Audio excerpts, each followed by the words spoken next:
Gendamara bridge বাস্তবায়ন আমাদের প্রাণের দাবি, কারণ এখানের কৃষি নির্ভর হওয়ার কারণে আমরা উৎপাদিত ফসল সময় মতো বাজারজাত করতে পারছি না। এছাড়া জনদুর্ভোগের পাশাপাশি এখানে 3টা হাই স্কুল, 2টা প্রাইমারি স্কুল এবং 2টি মাদ্রাসা রয়েছে। তারা প্রতিনিয়ত এখানে যাতায়াত করছে। আমরা এই দুর্ভোগের অবসান চাই। সংশ্লিষ্ট কর্মকর্তা যারা রয়েছেন, সরকারের কাছে আমাদের জোরালো দাবি যাতে দ্রুত ব্রিজ বাস্তবায়ন হয়। এখানে একটা রোগী যদি হঠাৎ অসুস্থ হয়ে যায়, তাকে নেওয়ার জন্য একটা খেয়ার দরকার হয়, সেই খেয়াটাও ঠিকমতো পাওয়া যায় না। একটা রোগী নিয়ে, একটা শিশু নিয়ে বা একটা মহিলা নিয়ে এই সাঁকো পার হওয়ার মতো না।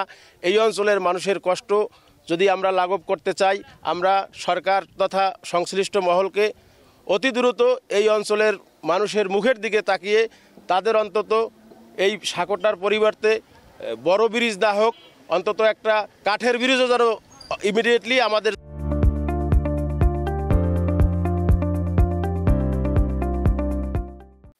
আজকে ব্রিজের দাবিতে যে আজকে আপনারা মানববন্ধন করেছেন, এটা অত্যন্ত যুক্তিসঙ্গত দাবি।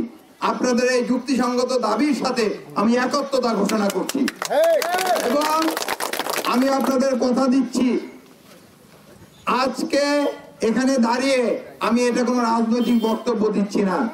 আপনাদের দুঃখ, দুর্দশা এবং কষ্টের কথা আমি শুনেছি এবং আজকের এই ব্রিজ এটা কতটা গুরুত্বপূর্ণ সে সম্পর্কেও আমি আপনাদের এখানে স্থানীয় যে ছাত্র নেতাদের সাথে আলাপ করেছি, আমি জানতে পেরেছি যেটা অত্যন্ত গুরুত্বপূর্ণ এবং এই দাবিটা আপনাদের অত্যন্ত সময় উপযোগী।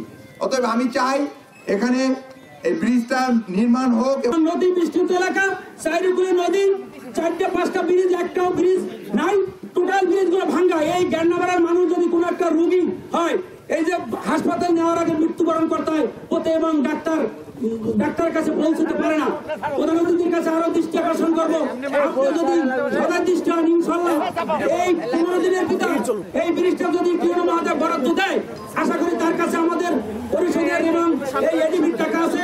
আপনি বললে এই এডিবির টাকা 2 লক্ষ টাকা বরাদ্দ করলে আমরা এই ব্রিজটি যত তাড়াতাড়ি করে দিতে পারবো এবং এই এলাকার মানুষ এই যাতায়াত করতে পারবে।